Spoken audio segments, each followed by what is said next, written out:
шикарном ресторане, расположенном в центре города, вечер только начинался. Уютный свет мягко падал на роскошные столы, а официанты с профессиональными улыбками обслуживали посетителей. Среди них была чернокожая девушка по имени Айша, молчаливая и сдержанная, но всегда готовая помочь.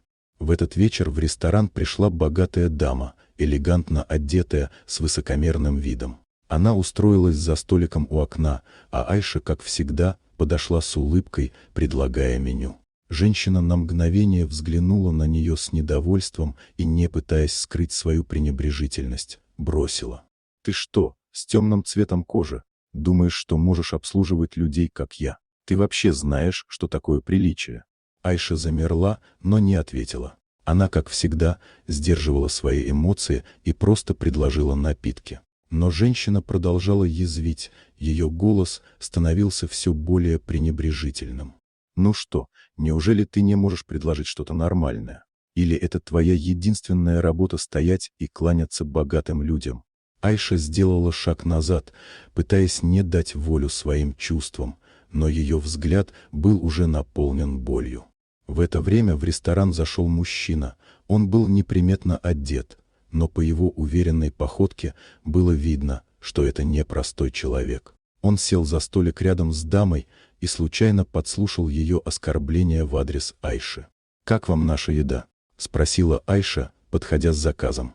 Женщина снова отпустила язвительные замечания, но мужчина вдруг прервал ее. «Простите, я не могу не вмешаться», — сказал он, внимательно глядя на женщину. «Но это поведение неприемлемо. Я сам владелец этого ресторана, и я не терплю такого отношения к людям».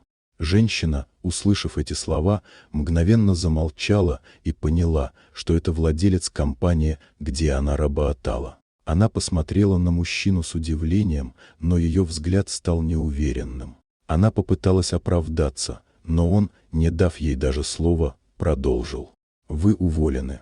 Вы больше не будете работать в моей компании. С вашего отношения к людям явно недостаточно для того, чтобы быть частью команды». Айша замерла. Она не могла поверить в происходящее. Она всегда считала себя маленькой частью большого мира, и вдруг ее достоинство оказалось признано.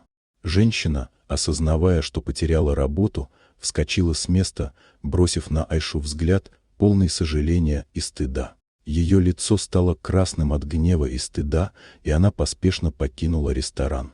Айша стояла, не зная, что думать. Она чувствовала облегчение и удивление от того, что ее унижение не осталось незамеченным. Мужчина подошел к ней и с улыбкой сказал: «Вы великолепно справлялись. В этой жизни люди должны уважать друг друга, независимо от того, кто они. Спасибо за ваше терпение и профессионализм».